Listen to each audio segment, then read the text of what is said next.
Okay, good evening, good morning from wherever you are joining from. On behalf of the Chennai Charter Chapter, I welcome you all for this wonderful evening. We have a very inspiring speaker and a very interesting session in front of us. And this session will have the CCEUs, whoever is for it. Please stay on till end of the conversation, fill up your details and certificates will be mailed to you. Chapter, is there any chapter? For the first time at ICF Chennai Chapter, we have these lineup of very interesting topics that touch our coaching work every month, month on month. And in case you are interested to know further programs, feel free to get in touch with us or follow us in the social media, LinkedIn, Instagram, or Facebook. All our programs are announced there. You're welcome to join any of our programs. These programs are offered absolutely for the coaching community without any any investment or cost attached to it. Okay, we are very grateful for our very accomplished speakers. Krishna, today it is you for generously sharing their wisdom with all of us. And today's topic is particularly very interesting. So when presence became a competency, my own take was a few years ago when it became a proper competency. My own take was, that's very simple, right? When you actually put it in practice, when you start knowing how difficult it is. So for me, my realization is it's simple to understand, but it takes a lifetime to really practice and be that presence in the way that we carry ourselves in the world. So looking forward to the linkages with the Indic Wisdom and how we can sharpen this as a competency as coaches in order to do even more wonderful job to our clients. So with that, I'll hand it over to Aruna for a formal introduction of Krishna, and then we get started. Thank you, Kannan. Before I start introducing Krishna, as Kannan said, we bring to you many initiatives from the chapter. So one of the initiative this month, and that is on 31st of this month, is our coachability session. So while the L&D session hosts resource persons from outside the chapter, coachability is the session from our in-house experts. So this month it is on transformative leadership, leveraging stakeholder-centered coaching for success. And it is on 31st October, 7 to 8:30 p.m. Do please register and join us. It will be in the social media and in our WhatsApp groups. And one more important thing, we upload a Google feedback form 10 to 15 minutes before the end of the session. Please do fill it for claiming the CCUs. This session carries 1 core competency and 0.5 resource development CCUs. So there seems to be some confusion. People are attending and then after 1 week they're saying, hey, we did not get the CCU or how to. So this Google feedback form will be published for 2 days. So please do fill. It's just a couple of very simple questions. Just it will take you 2 minutes, 3 minutes. Please fill it up and then submit it, and you can claim your CCUs.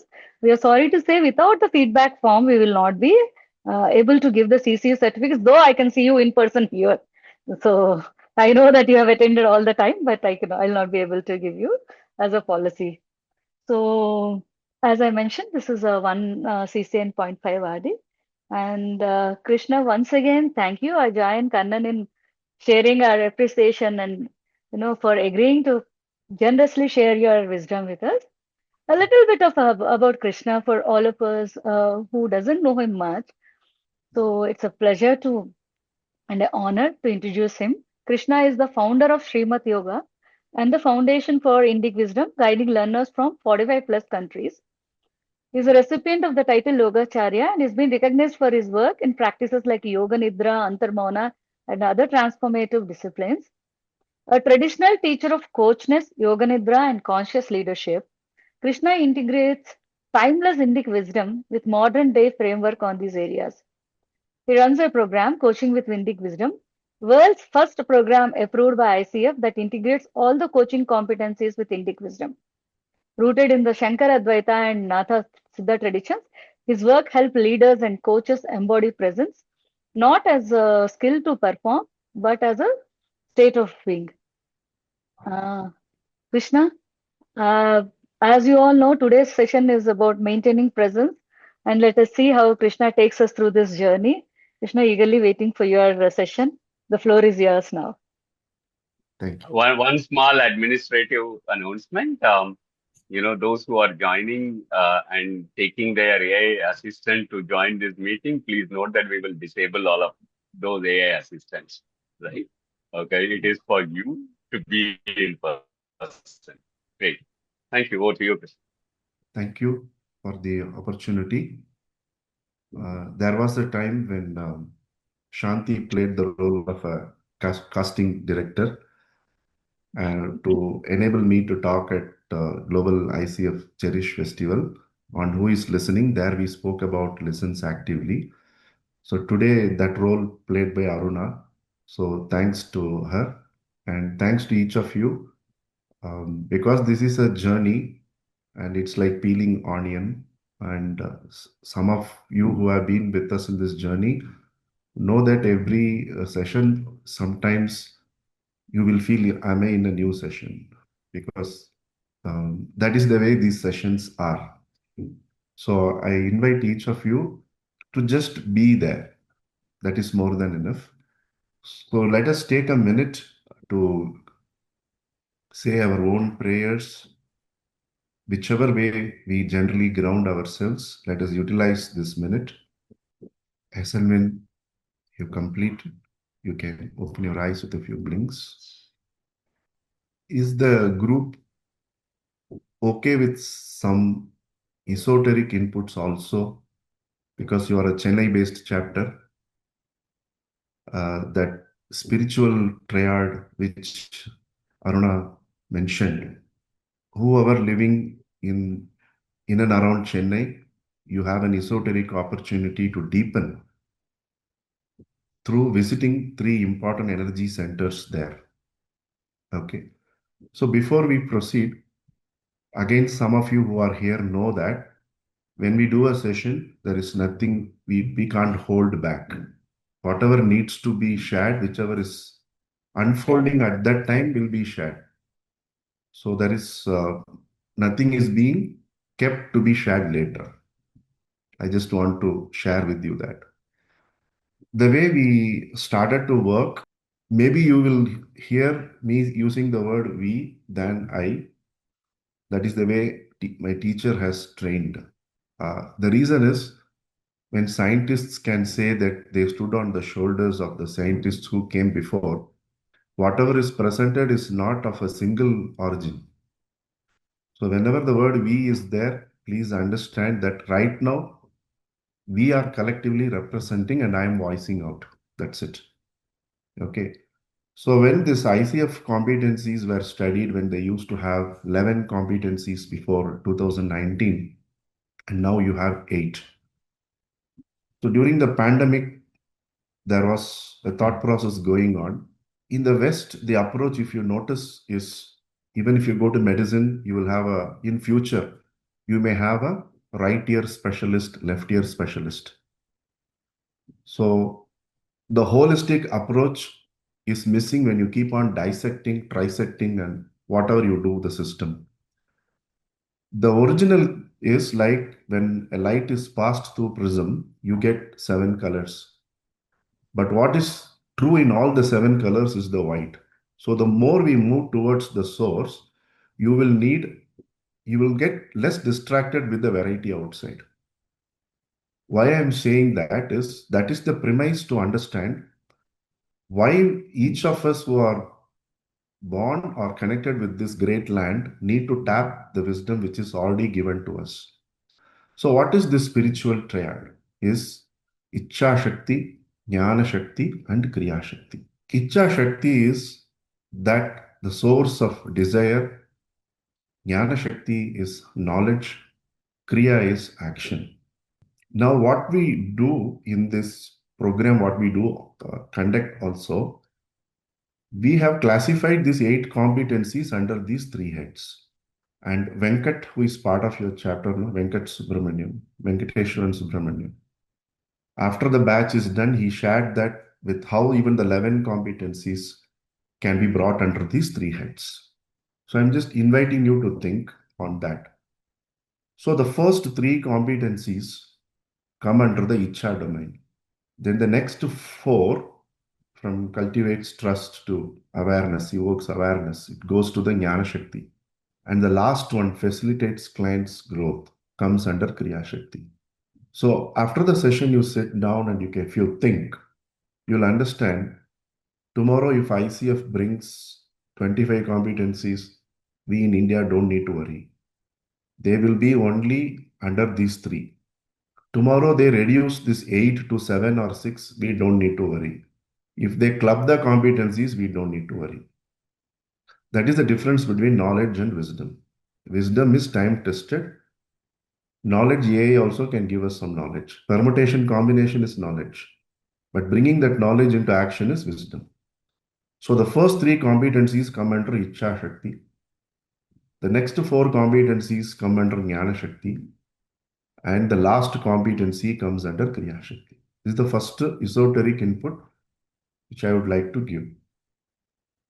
Now, those of you who are familiar with the temples in Chennai, there are three specific Divine Mother's temples associated with this.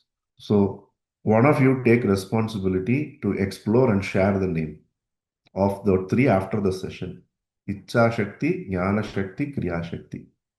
There are three temples specifically located in one day you can cover all these three. So what can be done as an experiment, which we have been doing at Shrimath from 2011, is to go to those places and quietly try to internalize what is it about. So this is the esoteric input with which I would like to start the session. I'm trying to go back to gallery mode. Oh, sorry. Okay. You It's don't okay. want the spotlight, Krishna? It's okay. For you, it may be spotlight. I am comfortable with the gallery mode. Okay. It's okay. Yeah, So, Krishna, there's a question before we move into the further discussion, that there's a request for some background or context of the spiritual triad, if you can just provide.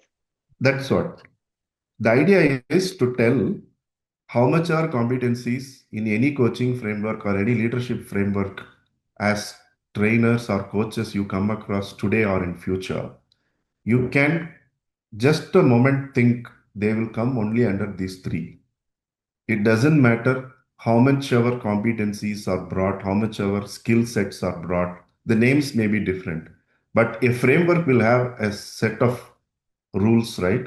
Or here we call them competencies, correct?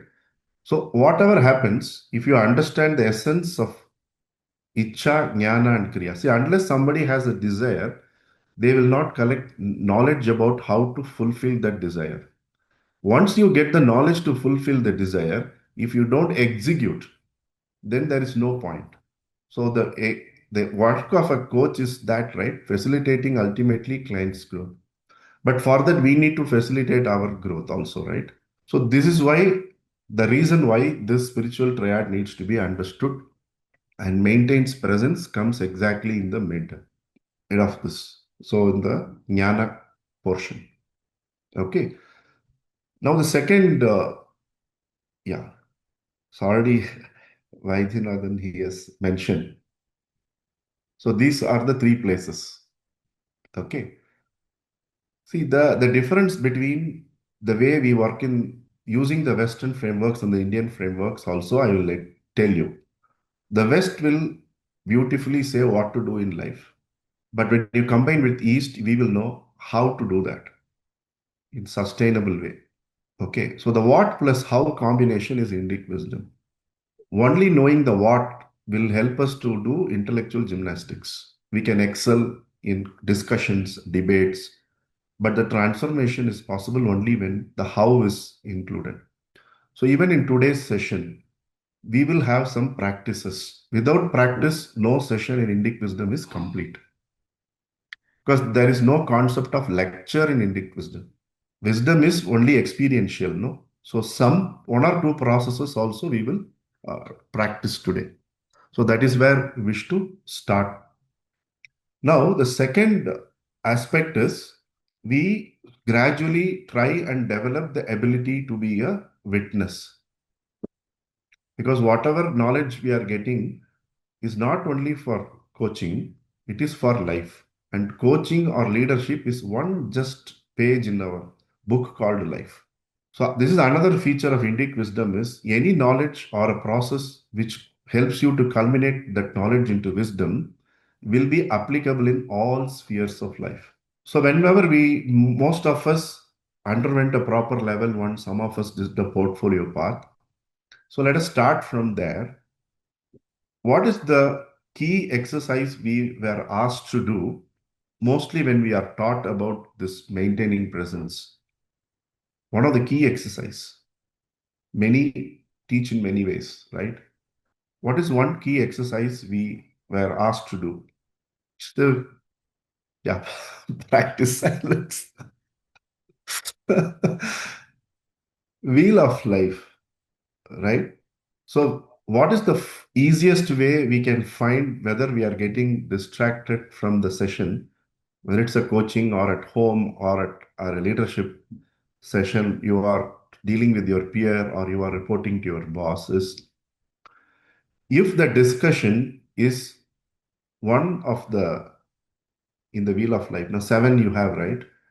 If it's suddenly you are undergoing a stress in personal life and a person seated before you, yeah, the person seated before you is sharing certain things which are directly impacting the present state in life you are undergoing.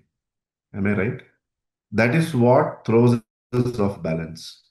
Correct? No? So, this is the Western input, wheel of life. So don't be surprised. Tomorrow, this wheel will have 10 or 12 partitions. Okay. So now what is the Indic equivalent is what we are going to look at also. That Indic equivalent is called Purushartha. It is Dharma, Artha, Kama and Moksha. Why this is important to know? Because all of us, let us quietly, with eyes open or closed, think of the last 3 conversations you had. What was the primary idea around which a conversation happened? Just note it down. No? Last 3 conversations you had in life. So you are having that idea. What are the last 3 conversations you had? Was that conversation anything other than the 7 aspects given in Wheel of Life? Rarely it will be. Now, what if I tell you that instead of 7, you remember only 4? Like instead of 8 competencies is good. Pass your exam, do all that work, that is fine. But for the practice, if you know that if there is a conversation, you have to agree that for agreement, the desire of has to be finalized of the person who is seated before us. Then we explore along with them as a navigator. They figure out the knowledge within themselves and then they put into action. That's it, right? That is what a conversation is, not nothing beyond that. We segregate by giving competencies, but basically, this is what happens, right? Agreement, awareness, action, desire, knowledge generation, and action steps. That's it. Similarly, the wheel of life is the first thing, if we are mindful, that it could be one of that which will derail us during the conversation. And the last 3 conversations, if we all notice, it would be only in this one question will related to the wheel of life. Now, what tradition gives us is simplifies it and gives in 4. First is dharma, second is artha, third is kama, fourth is moksha. And moksha also is very less. If someone wants to know who they are as a personality, they may come to coach. If they want to know who they are as reality, they will go to Ramanashram. Correct? Who am I? They are not going to come to a coach to know who they are as a reality. So, technically speaking, all the conversations we have, the goal of the conversation or the agreement which we would arrive with the client or even a child at home also today we have to agree, no, to proceed. and your friend or a partner is only going to circle around dharma, artha, and kama. That I would like to explain a bit. Till now, whatever we did, whatever ground we covered, any observations, any questions? I think we can move ahead, Krishna. No questions. So any discussion which is around building wealth, increasing security, all that comes under artha. A discussion by achieving which the client is going to improve financially or improving their security, they are securing some positions, promotions, starting a new venture, everything you could gradually bring it under artha. Anything relating to enjoyment, I'm not even able to take half day break, simple pleasures of life, I'm not able to enjoy. I'm not getting sleep due to certain things. No, this would come under karma. These are all sense driven. So if your question is a sense driven, you are having a discussion, they come under karma.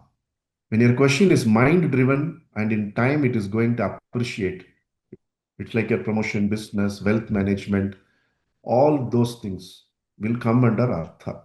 Anything other than this, like I need role, I need role clarity. I want to improve my relationship with XYZ. I want to know who I am and what is my role clarity. I want to tap my potential.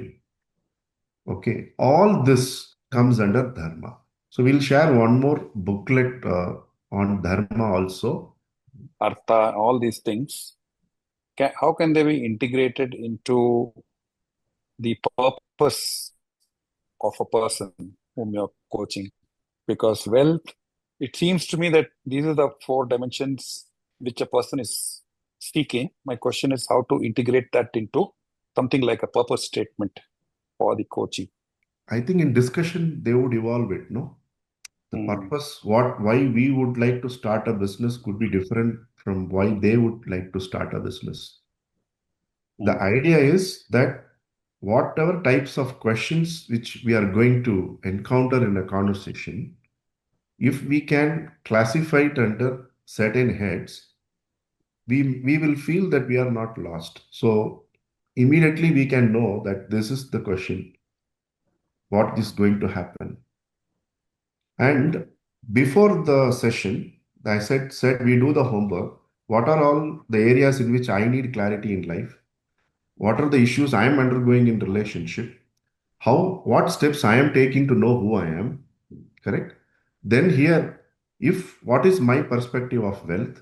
So the homework is required more for a coach than a coachee. Because a coach has done the education, coachee has not done the education. And then we say, what are the little things which gives pleasures to me in life? Vacation, all that. So when we do a complete diagnosis of ourselves, and when we sit in the conversation, we will know that whatever question which is we agree to take the conversation ahead is not going to destabilize. We will not relate it with it too much. Then instead of being present, we are carried away with them. We are with them. Suppose they had a problem in a relationship, for example, we will not compare it with the relationship problem we have and how we handled it. So this is why preparation is very important to maintain the presence. For that aspect only, we are trying to understand. If you are sitting in a conversation, is there any question other than these three areas? Probably not. In that perspective, you are sharing this input. Because sometimes after the second session, the client has told that, yeah, I started with that, but after the first session, I feel that is not my agenda. Now I want to do something else. So that is their choice. But whatever choice they take will not frustrate us. We are just present there because it is their choice. But all we know that whatever choice they make, the discussion cannot be beyond these 3 areas. Like how many ever competencies tomorrow ICF brings in, we will clearly bring it under these 3 triads. Like that, certain definitive things will happen to us. So that we focus on the job in hand, which is to be present and be with them in the conversation. Krishnaji, can I just add a point here? Yeah, please. I think you very beautifully highlighted this Purusharthas and their alignment with those Western wheel of life concept. Um, Artha, Kama, Dharma. Of course, we are keeping away the moksha part, which I presume nobody wants to talk about that in a coaching session. But how about this dimension of mukti itself as additional dimension to the Purushartha? To me, mukti would be a sense of awareness, a heightened consciousness in some of the actions in which we are doing, be it office or be it personal life or any other engagement. Would that be all right to look into the aspect of higher level consciousness as a kind of mukti itself during one's lifetime? While living itself, you don't have to essentially go into the moksha phase, which is obviously after death.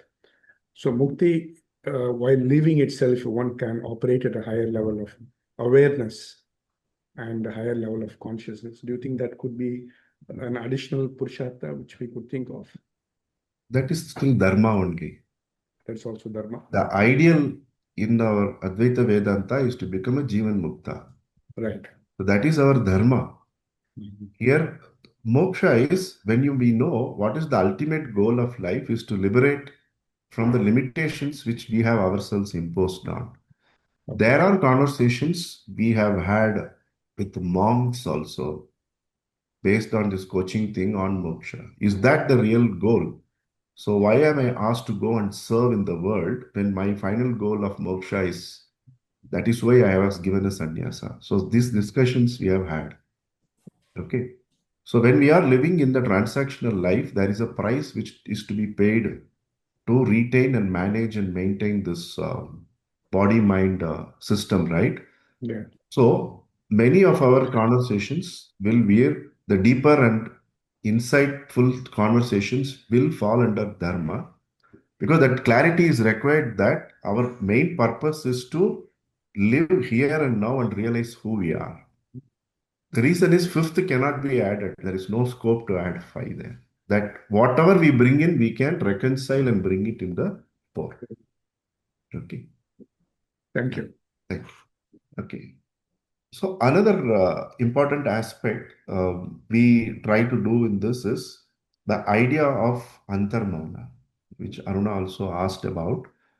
The reason why we do that, that is the first step we take in this journey to embody whether this competency or become actually a human being.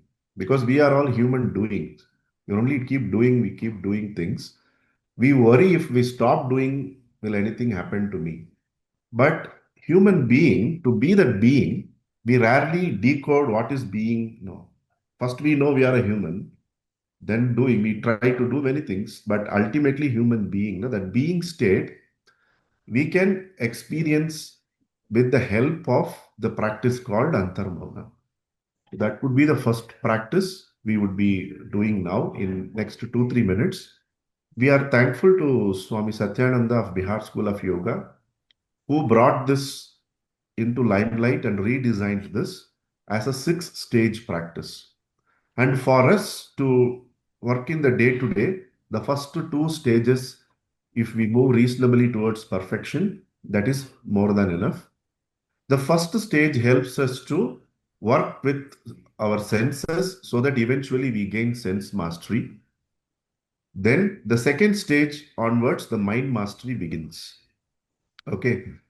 There is another reason why we are picking up Indic Wisdom is, while the West focuses on mindset, mind mastery, it is like a bucket.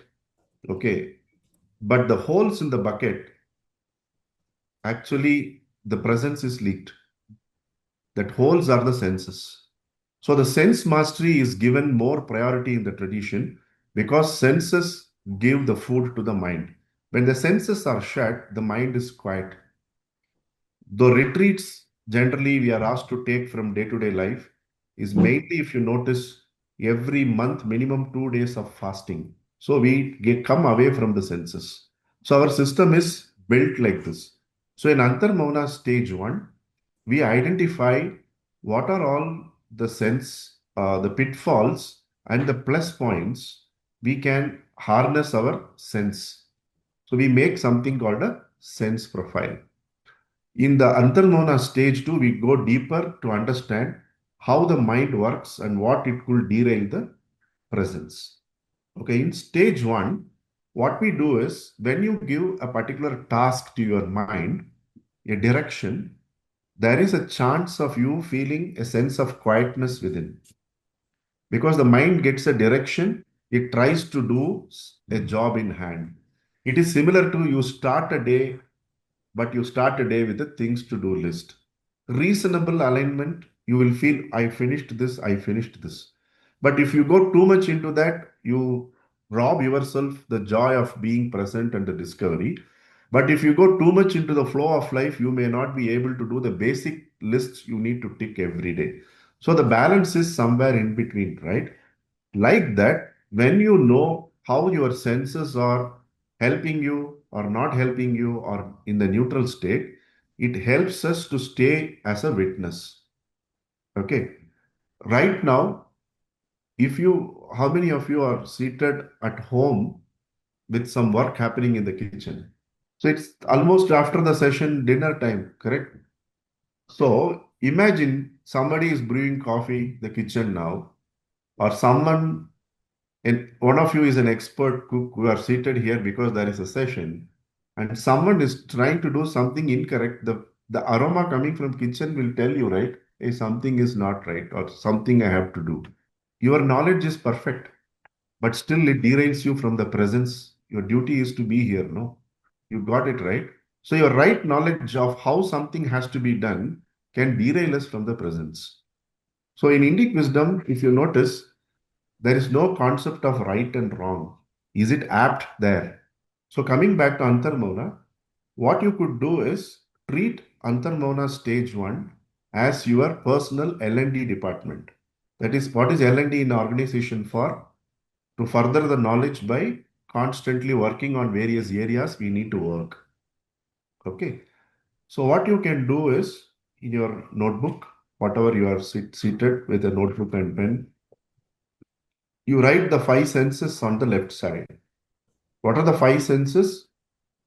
Sound, then touch, form, taste, and smell.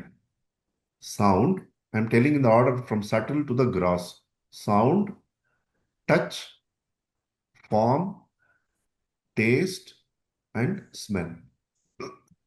And then in the top, you write L, that means you like it, N, neutral, D, you dislike it. That is your L and D. So the more you know about how your sense works, that is your internal L&D department, because that is going to feed your mind. A fantastic coffee served by your office before the start of a coaching conversation may elevate a coaching conversation. How many of you have observed it? Sometimes you had below average chai or even a cup of water, we lose the presence. Please make note of these things. It is not the skill and the knowledge we have which can make a conversation better. It is how much we are present to use that skill and knowledge during a conversation. So what can derail us is understanding our own sense profile.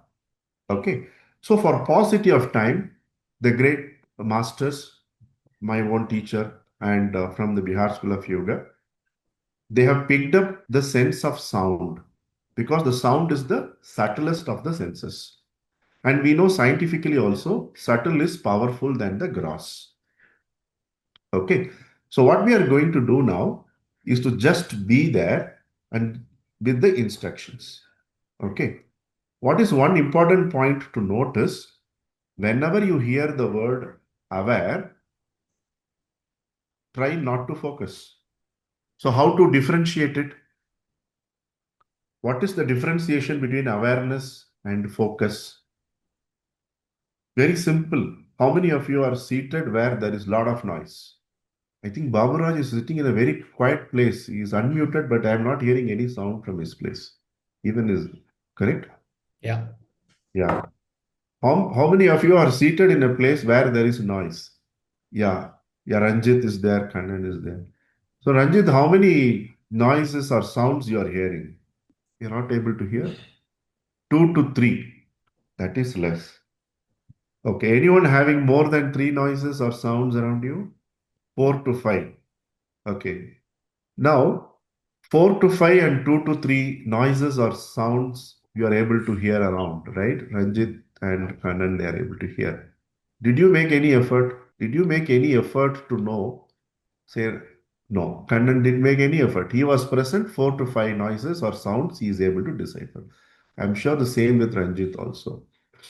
And each of us sitting here could discern there is no noise in Baburaj's room because it's absolutely silent there. Correct? So, effortlessly, one fan sound in Yokumar's room. Good. These are all external sounds, okay? Internally, it could be like a cricket stadium. That is fine.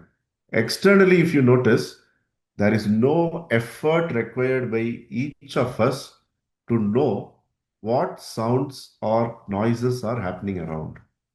A noise with meaning is a sound. A sound for which we don't know the meaning is a noise. That's it. Okay. But there is something in hertz happening around. So when you are aware that all these things are happening without getting from your chair, going and looking at it, no, you are aware this is happening. Okay. Focus is when you pick one, like a fan sound Yokumar said, you focus on that, you choose one and narrow it down, that is focus. When you are present along with the sounds, you are also there, sounds are also there.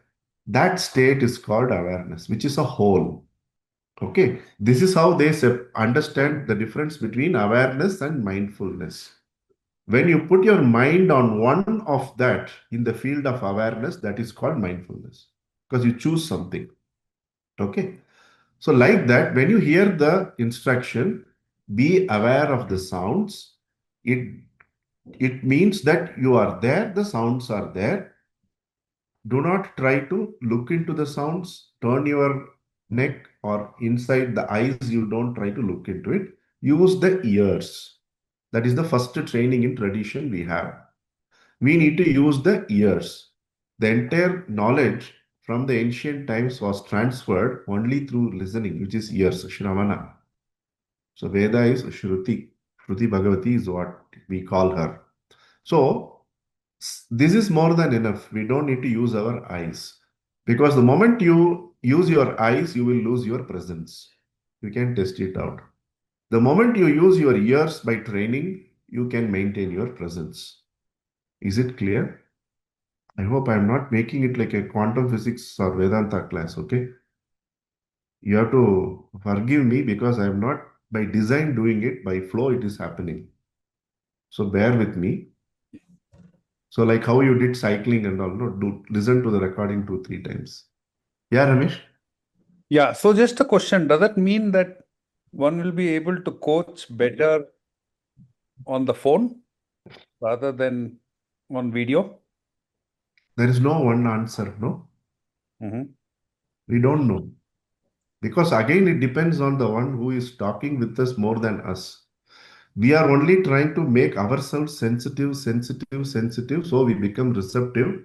Even if there is a Zoom connection is gone one day, how can we coach? So your question is very valid. That is one last point I have written in the notebook. At 6:55, I sat down. The presence is exhibited even in the absence of you being seen on the screen. So the presence will show. So you asked a very important question because many of the clients don't wish to come on camera, right? So when you are just there, you start receiving things. That is what we are going to try and discern with the Antarmauna stage 1 practice. That's a very important question. Why it is an important question? In the hierarchy of senses through which we can discern, sound is given the subtlest position, and the form which is seen is the third in the hierarchy. That is why sometimes, if you notice, touch is in between. Sometimes with the near and dear ones, You may be thinking you are going to pick up a fight. They may be thinking, but just you hug and everything is gone. How many of you have experienced it? That's it. So the hierarchy of sense is that, okay, sometimes what is solved by not talking cannot be solved by talking. So which sense where to use? So the presence is maintained by actually absence of sound. So the effectiveness of a coach is we understand that the airtime is the coach's airtime. It's not our airtime. No. So how much our quiet we can, quietness is silence is close, no? And we make a statement only when we can improve silence. Otherwise, we are keeping quiet. That is how presence is maintained. So gradually with training, which I'm actually planning to undertake under Shanti next year, is how to make a big question also a short question. That comes only when we go under a proper mentor, coach, or a supervisor, right? So constantly, it's a lifelong learning. That is why we are professionals. A CA, ACS, and a lawyer, and we as coaches are medicinal professionals. We are all called professionals because learning doesn't cease as long as we live. So how a six-worded question can be asked in 5 words? So this is how we keep training to build the presence and give the platform to them. So let them feel that if they want. Okay. So thanks, Ramesh, for that very important question. Okay. So this is the first thing. Whenever there is the word awareness we hear, you feel, for example, there are 4 sounds to 5 sounds Kannan mentioned. Yokumar said 1 sound. Ranjit said 2 to 3 sounds. Baburaj has no sounds. Okay. So what we have to understand, amongst those 4 to 5 sounds, we are also there. That's it. They are there, we are there. So that is the first attitude we develop. Okay, so let's go through that session now. So relax your shoulders. You can open out your chest. If you are aware of any mudra, a psychic lock, you could adopt. And let there be gentle smile on your face. Preferably breathe in and out through the nostrils. Keep the mouth closed. Now, let's not even make an effort to breathe in and out. It would happen on its own. Now, let us keep our eyes still and with a smiling face, utilize our ears to be a witness to each and every sound that could happen within us, emanating from us, or independent of us. It may happen around. Let's treat that sound as a sound, irrespective of the source. And with a pleasant smile and steady posture, let's witness it. Sometimes the mind would travel to past or future. That is the default mode network in the brain working. With smile and lots of love, keep coming back to the sounds that are happening now. Apart from maintaining steadiness and smile, the only conscious work we need to do is to keep getting the mind to the present moment whenever it tries to do something else. And we do that with a lot of love and compassion. Now rub your palms, generate some heat. Apply the warmth to your eyelids. With a few blinks, look into the palms held like an open book. Familiarize your eyes with the light around. So many times you will start hearing more sounds.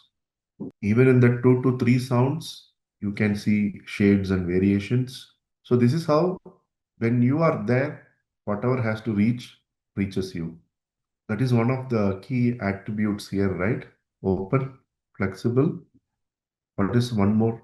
2 more things are there in this definition. I'm forgetting. All this is that pointing to that only. If you go through the definition of maintains presence, can any of you help with that definition? Any of you have that? I'll also check. Open, flexible, grounded, and confident. So this is the easiest practice for being open and flexible. And your first 1 minute prayer, you can fill in with your own way of grounding during the session. And this process also is a grounding. And that last, what is mentioned? What is the last point mentioned there was Confidence. Generally, the modern day confidence comes from knowing. Correct me if I'm wrong. Confidence comes from knowing. It's probably coach is the only profession where the confidence comes from not knowing. We are comfortable not knowing the story of the one who is seated before us. So this confidence comes from not knowing because there is no end to knowing. How much we will know? If everything was known, the competencies would have been cast in stone. Cannot change. Now they have upgraded. So the more we further the journey, the more we will know. Like a journey of we start from a place A to place B, even the traffic which is correct when you put the Google map, as you progress, it will change, right? So there is no end to knowing. When we are used to, many of us used to the corporate life, when you have spreadsheets, you have targets, you have so many things, that knowledge has to be left behind. We may be an excellent leader. It doesn't mean we can become a coach. A coach is someone who is happy to allow the client to take a lead. That's the big problem in the transition when people have successful corporate careers coming to coaching. They feel many times the coach is going to listen. Nobody is going to listen, right? And we are always used to leading teams, but here the client is going to lead us. So those shifts are called this flexibility we need to have. The reason in organization, when you are a leader, the agenda is driven through you by the board. When you are with the coach, the agenda is driven through you by the client only. We are a catalyst there more than a coach. If you see the chemistry catalyst labs. So here in this space, unless we internalize the fact that the confident, which is mentioned as the last point of the definition, comes only when you are comfortable with not knowing. Why? Then only we say what question needs to be asked will flow through me. You are not the doer there. That is why Vedanta kicks in. I am not asking the question from my knowledge or my willingness to know their life because that is tallying with my wheel of life. These both will derail the presence. If you prepare a list of questions and in the session, you are gone. If your question is to know how they are handling the situation, what you are undergoing, we are gone. Correct? So the question comes out like a spring, oozes out on its own based on the need of the one who is seated before. For that to happen, the confidence needs to be built from not knowing. Like the simple question we have is, Junaid, you are having some books behind you. What is there? Or it's a Yes, yes, I have books. books. It's not the screen, no? It's real No, books. it's real books. I think Ajit and Shanti know what question I'm going to ask actually. How many books are there? Don't Um, look back. okay, sorry. Around 12, 13 might be. 12 or 13. Okay, because just 10 minutes ago, my partner arranged those books. Uh, So I actually don't know, but I can guess that 12 books around. the word you said is important. You don't know. Yes. Nobody knows. In a finite room with finite books, we don't know. The guy who is, or the guy or the girl or the lady seated before us, it's an invisible iceberg. How we would know? We are not magicians. We don't want to be mentalists. We don't want to predict. That's a big prarabdha. We have our own stuff. So we should never try to unravel by guessing what they are thinking. It's not our job. So again and again, this confident word can be understood only when we are comfortable not knowing anything. That is confidence, right? How did Virendra Sehwag handled Ajanta Mendis and finished his career? You tell me. People like Dravid, Lakshman, Tendulkar were technically sound. They were analyzing him. He didn't analyze. He went to the pitch of the ball and whacked it, and his career got over. Because he knew less and less. He was into action mode more. Because we are cricket friendly, I mean, we all like cricket. We know that, right? If it is hit, it has to be hit. What is there to technically see? How is Rishabh Pant successful? How was Krishnamacharya Shrikant successful? They were not bothered about the reputation of the bowlers. They were playing for a higher cause, which is the country. How did Anil Kumble bowl with the broken jaw? So the higher cause for what we are doing, is more important than the immediate thing what is happening. That gives naturally the presence. Correct? That higher cause only gives confidence. So in a limited space with my own assets which are behind me, I am unable to figure out how will I figure out what is within somebody who is seated before me. So we sit like that quietly. Everybody will have fear. Do you think by 7 o'clock I know what I'm going to talk? I have no idea. I don't know what's going to happen. Okay. So again, I'm taking one leaf from Kamal Hassan's movie 𝘠𝘰𝘨𝘢. Okay, he tells everybody has fear. பயப்படாத மாதிரி நடிக்கணும் அவ்வளவுதான். You have to act as if you are not afraid. The day you feel there is no butterflies in your stomach, I'm telling you, you will not be a great coach. Because you don't know what's going to happen, right? You have to mask it by the knowledge that it is absolutely okay. I need not know. That is why you have a PCC, MCC, mentor, all this. We can always say like HR, I will get back to you. We can always refund the money for the conversation.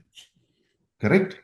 So this is the way we have to maintain presence by not getting flustered, because even you think divine knows everything is going to unfold. The way we are behaving, misusing all the knowledge we have. Even divine is perplexed, according to me. The perplexity is there, but divine is more perplexed, right? So we should not bother. And Swami Shivananda gave a beautiful statement. If you are the savior of the world, you will know. So in a situation, when you remember these nuggets of wisdom, even if it is a flop conversation, it's okay. Life is not ending for you or them. Did we do the best? We maintain it and we tell them, see, this time it happened well, this time is okay. You will know how to work around without pushing it under the carpet. So these are some easiest way to maintain presence. And the word confident, if we understand there, that will be a great relief, because general world, the confident comes from knowing. I know the markers, I know the bars, I know this, I know that. That is fine. But at that time, like Arjuna, there was nobody skillful warrior than him. He knew, he had a knowledge of how to break through any view has kept. But what disturbed was the mental distractions and the emotional upheaval. So as a coach, we already have the skill and knowledge. That is why we passed ACC, PCC, MCC, right? We don't need to worry about the skill and knowledge. It's not about performance, it is about presence. So the only by presence is done by sadhana and small techniques like this, and having small knowledge that this is right where it is. Am I the savior of the world? Sorry. Am I comfortable with I don't know? Okay. This is called confidence. Okay. Now coming back to the Antarmaunaka profile. Okay. What can derail you from the presence? One of the important things, I'm just giving you a hint, okay? We are all more than above average intelligent to figure it out yourself. What was the last conversation which derailed, despite you having in and out knowledge of the competencies, markers, the client? One of the reasons could be maybe that day they wore a pink shirt. The client came with a pink shirt, and you associated pink shirt with something, or you had a bad experience with a pink shirt in the past. Gone. So you go back to the sense profile, you somewhere disliked or liked the pink shirt. Both will derail conversation. If you like it, you go with that fruitful, fantastic scene which was in the past. Then you lost your presence. You went somewhere on a trip. Or a teacher was wearing that color dress and they whacked you when you were in school. Both can derail. That is why in tradition, I keep telling there is no right or wrong. Is it helping you? Is it apt? So a great charity or our stinginess, both are same when they come as a thought, both will disturb us. Okay. So these potentially can derail the presence. So when we cultivate by practicing Antarmona, what would happen every day? Neuroscience has conclusively said minimum practice of 2 minutes of mindfulness. gradually helps you to reset your neural pathways. It helps us to move from reaction to response mode. Okay. In the 2 seconds to 2 minutes, you will know, because you have your profile done. Oh, anybody coming with pink shirt or a red tie, I am not having right conversation, not because I don't have skill or knowledge, but I am dragged to the past or future. This is how the sense profile helps. So when you are seated to practice Antarmona, what we try to do is the sound is happening in the moment because your eyes are also closed, right? You are seated comfortably. So we start being with the sounds as it is. We start observing and absorbing the sounds as it is. So in conversation, there is one more additional sound which is of your client. That's it. One more additional sound, your child is talking. One more additional sound, your spouse is talking. One more additional sound, your friend is talking. That's it. That is how we increase the quality of that conversation. Is it okay? So that Antarmona booklet is shared. There is a talk embedded to that. There are 2 more talks given, which you can find out or you can reach out. We'll share it all. Free resources are there. The Dharma booklet I can share across. Okay. So there are 5 things I would like to share and conclude and open the floor. Again, going back to the Panchabhutas. Okay. And again, I think Ajit was the first one to accompany us when we did some work on maintains presence at Tiruvannamalai itself. That's the greatest presence available. Waiting for Shanti to join us anytime. The presence is something which is always there. Everything around is changing. So in Tamil Nadu, ICF Chennai Chapter is there. You have a greatest presence, which is geologically proved to be the oldest rocks available in Earth. It is present, it has seen yugas, it has seen people, it has seen God walking on the planet, it has seen Rakshasas walking, it has seen we walking there. That is why Ramana calls in circumambulation around that is Sanchara Samadhi. Okay. So you are there, you go there, revel in that presence, quietly in silence do the parikrama as a ICF Chennai chapter, come back. What is that? Why always knowledge should be generated by conversation? Knowledge is blunted with conversation. Knowledge emanates, wisdom reaches us in silence. So just go there, start to and be silent, come back. These are some easy tips for Chennai members to develop presence. Okay. Because again and again, I'm telling you, coaching is one page in the book called life. So anything we learn should reflect in all other pages also. Yeah. So people at home and office and friends feel, oh, yeah, daddy is doing something better. They will facilitate and enable us. Okay. So not one more hat adding heaviness, one more hat you remove, you feel light, make others also feel light. So what are with the 5 elements, how can we develop the presence? This is another thing which is new, which you can explore. Okay. The grounding is connected with your earth element, which gives us stability. This occurred at 6:55. I have noted it down. So I'm reading it. So forgive me. Then, the fears and all the thoughts like movement, also the creative thinking, all this is associated with fear of water. The water element is the movement and the fear, as well as your self-esteem. If a question is asked, it doesn't mean it's questioning your value. They are questioning their value. Like a 10 rupee note crumpled, the value is 10 rupee only. So you come out of the conversation like that. That conversation is not going to bring down your value. So that fluidity in thinking is extremely important. Then the knowledge which we are able to generate in the conversation is that fire. That is very, very important. That is this competency also. Then you have the trust and intimacy, the sensation of touch without touching others. That is the air element. The conversation touched them.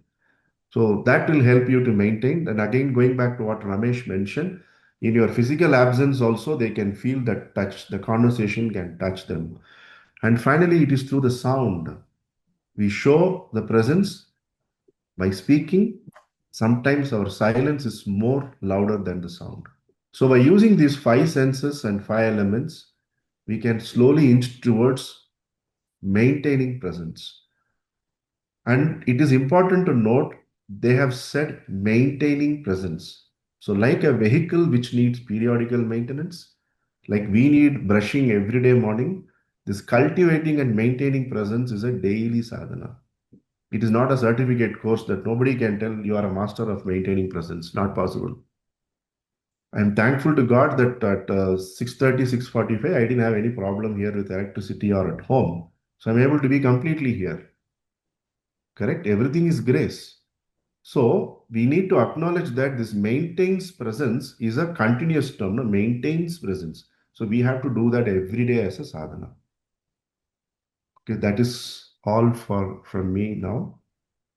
Thank you for patiently listening out. Any questions, any observations? Krishna, there's a message in the chat box. Can you recap for earth and water? Earth is grounding and Grounding. stability. Grounding. At the same time, if we are not careful, we may become rigid and get rooted. Tamas will happen. Stability is sattva. So every element has the both sides. So we have to be very careful. So if we are flexible, then only we can utilize the learning. If we are rigid that, yeah, I am going to use only this framework for this conversation because this fellow is from my same industry, we are gone.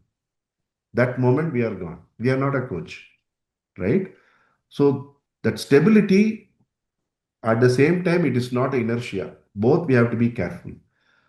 So fear, self-esteem, your very personality is being questioned.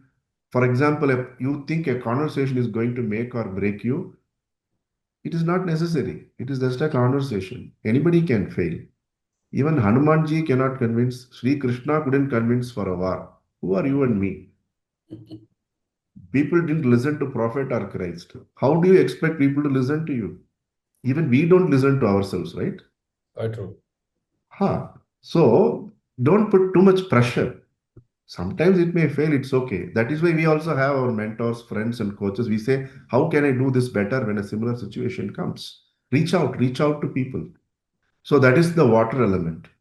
Okay, nothing is dependent on who we are, or we are not dependent on whatever is happening to us. It flows. Hmm. Only, Krishna, only one point which you talked about Icha, Jnana, and Kriya. That is it in the same order, or is it Icha first and from a sequencing process? Is it Icha, Kriya, and Jnana? Is there anything like that? It is like when you become an experienced coach, you get the agreement in the 45th minute and close a conversation in 60th minute. So sometimes when you generate knowledge, even your agreement will change, right? That to and fro will happen. There is no rigidity, that fluidity is there. That's So why we cannot say I have established it. No. Yeah. Sometimes they take an action and come back and say, I did this action, but I got the knowledge. So this is an important tip my teacher gave us. Today in the world of instant gratification, it appears we are immediately moving from Icha to Kriya phase. So that is the experienced coach and the ACC, someone like me who is starting a journey as an ACC, and many of you are PCC and MCC. This is the difference I see in the way I see many of the seniors coaching is we are so happy when the agreement is established. In level one coaching, I think we have teachers like Deepa, Shanti, all of them are here, Ajit, all of you are here. So we are first asked to establish agreement and we think the conversation is going to be only about what you have established the first 5-10 minutes, right? Then slowly we understand there is something behind and below that. So the to and fro would happen. But we will know that because of the knowledge generated, you help them to recalibrate their goal or the desire. And again, this you have to go.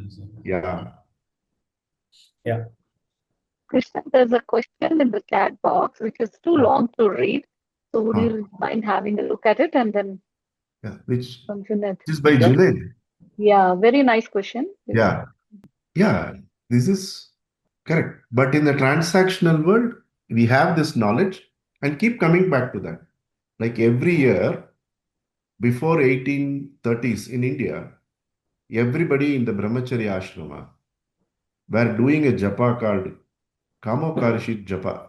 Today only those who are having sacred thread are doing. Those days, every child, irrespective of where they are born, they were doing this japa, which is to say, it is that karma which is pushing me into action. I am not doing anything. Just investigate about it. So this is the high level knowledge we have. Okay. But in the operational level, our prarabdha comes in and gives us tests. Like you write internal tests, then you write midterm tests, and you write a final tests, right? So this knowledge of I am that, and it is the senses which is distracting is established clearly, but the situations and conversations are going to test and make us established in that knowledge ultimately.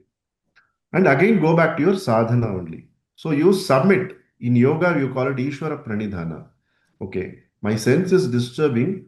How can I do to prevent it by not fighting? But you can't fight rain. You hold an umbrella or a raincoat. So what is that raincoat in my life with which I can handle my senses? So these kind of conversations we have. So does anyone have any thoughts, any more thoughts, questions, or anything to share? We have few more minutes left. And I also uploaded the Google feedback form. Please do fill in the form if you are want to apply for the CCUs. We'll be sending you the certificate in another within 10 days. Beautiful, Krishna. I think you have taken us through the interesting aspect of what knowledge which Rigvedas and our ancient wisdom, and very simply and very well articulated. And thank you very much for being here and helping us. And it's like what you rightly said, not knowing, not knowing. That is something which is the major challenge for all the people who are so-called learners. And I call it as an enlightened fools. So when we look at it, we are fundamentally, mostly we are enlightened fools because we presume that we know everything, and the more we look at it, the lesser we know, and the more we appreciate and accept it, the better we would be. Yeah, it's a journey. It's not an easy journey, but it is whoever wants to embark on that journey, it is an interesting journey. So thank you very much for being here, accepting our invitation and being here and sharing with us. It's a fantastic thing. We should do some research in this area, Krishna. A lot of work is done already. I know that. I am aware of it. I am also doing some work related to the same thing, to the nature. But I think chapter would be very happy to do some core research in this area. There are a lot of interrelated accepts also, so we can do that and bring it into a framework. Very interesting. Thank you very much. Before we all drop out, can you all switch on your cameras if you are in a position to do so for the quick, please? And yes, Natarajan had a question. Yeah, Natarajan. Yeah, Krishna, very nice session, very deep thoughts. I just have one question. You talked about how to be confident, not knowing, from I don't know. Okay. Where does this confidence comes from? When I don't know, is it from the process, or is it from somewhere else that this confidence comes? Because that is the truth. That's the truth. See, in this conversation, just I can clearly say, in the profession, I am one of the juniors in this room. And I really, if you ask me any question on markers, bars, I have no idea about all these things. So I enter the room by saying, hey, this conversation is a blessing. I don't know what's going to happen. At 6:55, some thoughts came. I just wrote it down and kept quiet. And last Sunday, we had in this 8th batch of cohort maintains presence, and Sudha is attending. She couldn't attend that day. So that is the only preparation which is possible. Other than that, 100% we cannot know. So that is the truth. That is in almost all cases, it is like that. But whether we are appreciative or not. The simple thing I tell, sometimes you will not believe, wife is here. Sometimes I used to think she's going to appreciate me. I'll be blasted left, right, and center. Sometimes I will be thinking she's going to blast me. She'll say nothing, it's okay. I'm telling you, in closest relationship, if you observe, sometimes you don't know why, sometimes you are butchered, why you are sometimes praised also. So, in definitive things like simple example in Junaid's background, his own office, his own books, it is impossible to know. Even the person who has arranged it may not be able to say that because he may not have observed it. Yeah. That is a reality, but unfortunately, that reality is something which we do not appreciate. We live in the world of Maya.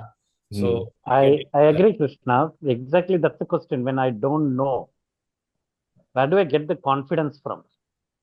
Because we are able to say the person, I also don't know. This is coming from a Upanishad story. A student goes to the teacher and asks a technical question. The teacher says, thinks for a second and says, I also don't know. Let's go and ask one more teacher. All knowing is impossible. That is only possible for a realized soul. And a realized soul is not getting into the transaction world. So in the transactional world, I'll ask you a simple question. How many of you are following gold market or US to dollar, what is going on today? We may be experts, but can we predict what is the gold rate at 835? We don't know. This is the fact. When are we going to fall sick? No idea. If we just think, no, we technically know nothing. So what tradition tells, we go back to what my teacher said is, whatever people and situations are given to you are required for you to grow, mature, and evolve. Just be there. Whatever needs to happen will happen. Today we are all there. It just happened, right? There is no special effort we did other than being here. How much ever preparation I would have done and you would have done, we will be only feeling frustrated because that is not what we are here for. The purpose is defeated when you prepare. The purpose is about presence and not performance. So we did defeats. So we ask these first principles based questions. Many of the coaches don't even know what is coaching, right? So we may be ACC, PCC, MCC, whatever, or RCC also, I say, reinforcement concrete also. The client is not bothered about with whom you studied, who is your boss, who is your father. Are they walking? That is not, it doesn't mean anything to anybody actually at the end of the day, right? So at every step, we don't know. Do we know how many germs we are stamping every step we take? No idea. Do we know how many grains of rice are we eating every day? No idea. Today, 100 grams may have some X number of rice. Tomorrow, it may have X plus 2 or X minus 2. So at every step, the truth is we actually don't know anything. So true. Absolutely true. Thank you. Thank you. On a lighter note, I don't know brings vulnerability. Nobody knows brings confidence. I guess that, no, being comfortable with not knowing, confidence needs to be built from not knowing. That was my takeaway from this. And it is not about performance, but about presence.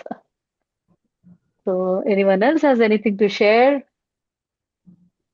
Babu, now would you like to say something or close the session? I already said that to Krishna, and on behalf of the chapter, we would love to thank each of the participants who are there.